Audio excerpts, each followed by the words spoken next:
Have you ever wondered how to survive negative frigid temperatures in your high tunnel on your flower farm? Well, if you're wondering, I'm going to be talking today all about how our farm sustained negative 18 degrees Fahrenheit air temperatures in our high tunnel.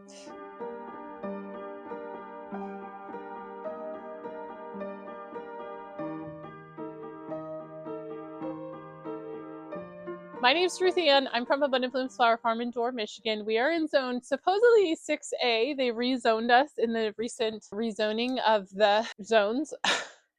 They recently rezoned us to 6A. We were formerly 5B. I believe I'm in more like believing the 5B category, but anyway, we're in West Michigan. I farm on about an acre and I sell flowers specifically to florists. This video is going to be a little bit different style than, typical, but I just wanted to share with you how we survived the recent Arctic temperatures in West Michigan because I think it will be helpful to some of you, and I know I've gotten questions about it. Just kind of a look real time at what's going on the farm, and how you're always kind of thinking in your brain how to adapt and overcome and survive or you have your flowers survive. First of all, we get pretty cold in West Michigan, but we are insulated by Lake Michigan, and so we don't typically sustain sub-zero like Fahrenheit temperatures frequently, or if we do, they're quite brief. But we were forecasted to have negative 12-degree temperatures last week, Saturday. We recently had a big storm come across the United States. I hope y'all are safe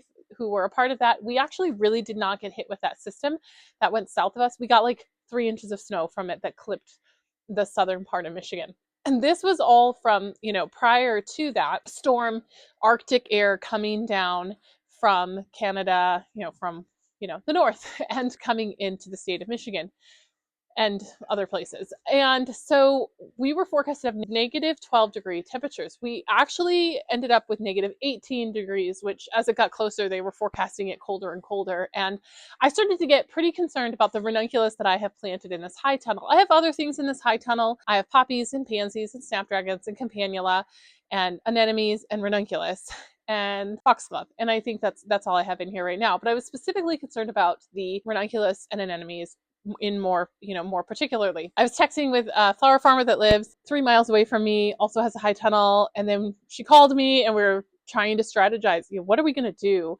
with this? Because there's thousands of dollars worth of plugs and corms in this tunnel right now, and I wasn't sure that they would sustain such cold temperatures. And Jenny Marks has a thing about growing ranunculus, and basically her rule of thumb is like, if it's don't quote me on this, but like if it's less than 25 degrees, put on 1 row of cover. If it's less than 15 degrees, 2 row covers. I'm not getting that right, but basically like 30 degrees, put on row cover. 20, 2 layers of row cover. 10 degrees, 3 layers of row cover. Colder than that, pray. Like it's really just a gamble. So I was kind of looking at that and talking with my friend, and what I've seen people do is take non-LED Christmas lights or some winter lights and put them on the ground underneath the hoops of the internal row covers of the high tunnel. And I was talking to my friend Amy about that, and we both were like, yeah, I think that's what we should do. So I scrounged and found some. It wasn't that hard, actually. My sister had some that she let me have. And I didn't really have enough, or I didn't think I did, but I'm just going to tell you what I did and what the results were. I put 3 strands of light down on my 1 row of ranunculus, and I put 2 strands of lights on my other row of ranunculus and anemones because that's all I had. I had 5 strands of lights. Plugged them in, and I've tripled the row cover. So I know you're all going to ask. So this is my row cover. This is Ag 15, and this is actually 6 feet wide. I don't know that I actually recommend that, but I did this double, and then I have another layer underneath. So I have 2 layers, of this, and then one more. And I had a bolt of this, so I have a lot of row cover. That's Ag 15, if I didn't say that. And so I tripled the row cover, tucked everything in, put the lights on. I have these temperature sensors. So this is called a Yo-Link. That's just the name brand of these temperature sensors. And I have one that hangs on the wall of my hoop house, and then another one that I move. And so I put it underneath the triple row cover with my 3 strands of lights to see how warm it was under the hoop under the internal hoops, and then I also had them, I have one on the wall of the hoop house to show me like the actual temperature within the hoop house, so not exterior temps. I also have an outside one, but it died. Anyway, I have like 6 of these. And so that's all tracked on my phone, and with Wi-Fi, it connects to everything. So I could track the temperature. So what happened was it was colder and colder. I wasn't really anxious. It just felt like, well, this is what I can do, and I will see what happens. And I can't really do anything else. Like, it's very difficult to heat a space like this. I don't have a heater. So that's what I did. And the nighttime temperatures got down to negative 18 degrees. Inside the hoop, it was about 1 degree, like on the wall of the hoop house. And then underneath the triple row cover with 3 strands of lights, it was 21 degrees, which I thought was phenomenal and amazing. So it's almost a 40-degree Fahrenheit temperature difference between the outside air temperature and the inside temperature underneath the row covers in the hoop house. That's pretty amazing, because I don't think they would have survived even 0-degree temps. And it didn't just happen one night. This actually happened, like, we've been really cold. Now, it didn't get down to negative 18, but it's been below 0. This Friday, it's supposed to be negative 8 temperature. And so just to give you a reference, the last time it was negative 18 degrees in West Michigan was apparently over 40 years ago. And our all-time ever cold record is negative 24. So we were 6 degrees from the all-time ever coldest temperature recorded in Grand Rapids, Michigan. I should say those are Grand Rapids numbers.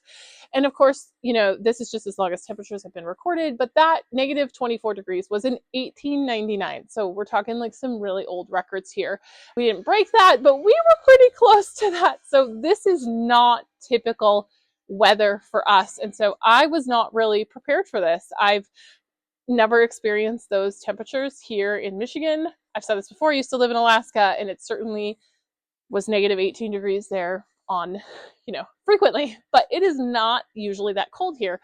So it just is a reminder of us all to be able to have a solution, try to overcome, and work with what we have and make the best of the situation. Everything looks really good under the hoops. And so I think that the ranunculus crop is going to be just fine. And yes, I am leaving the lights on right now while we are in this intense cold period, because we're not out of it yet. It does look like we might get into the 20s.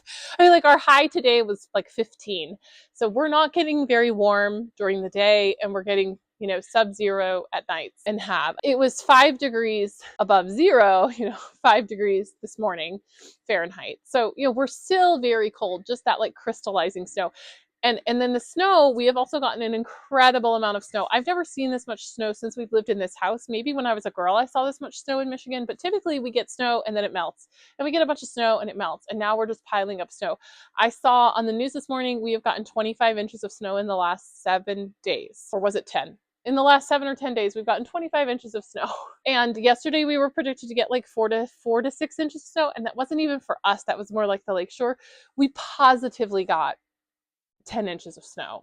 We had so much snow yesterday, and they kind of, reported that on the news, that, there were multiple reasons why they were off in their predictions. And we got a lot of snow yesterday. So I hope you all are staying safe. And I know there's parts of the country still out of power in North Carolina with the ice. That is treacherous. I hope if you are in that situation or nearby that you are okay and can get somewhere safe, and that your farm will, be able to come through that, because that is treacherous. So a lot of us are experiencing a lot of weather. Farmers like to talk about the weather, but I just hope that this helps someone in the future, that there are ways that we can seek to overcome and mitigate some of these temperatures. Like I said, I was positively surprised that there was a 40-degree difference between the outside air temperature and underneath the hoops in my tunnel. So that just gave me a lot of hope, and I hope that that helps you on your farm at some point, or just to know that we survived that here in West Michigan. So I hope that you enjoyed this more vlog style video, kind of just a behind the scenes look at what's happening right now on my flower farm. I hope that you're all safe and warm. And if you enjoyed this video, someone did ask me a question if I think that the lights will interrupt the daylight night cycle of the flowers. Probably, if you left them on all winter, they probably would. I'm not really that worried about it, just using them for, a couple of days, or even a week or two. So I could be wrong. I don't know. I've never, experienced that or tried anything like this. But I don't think for a very short period of time that it's going to, massively disrupt the flowers. Also, note, like my ranunculus are tiny. You see in the video, but they're not about to bloom or anything. And so we're not talking about bud stage here. We're just talking about small plants surviving this. Check out the video that I did on ranunculus and how I made over $6,000 selling ranunculus last spring, because that is what we're hoping to attain and, surpass this coming spring. So hopefully we've survived and we will continue to survive these frigid temperatures that we are experiencing here in West Michigan this winter.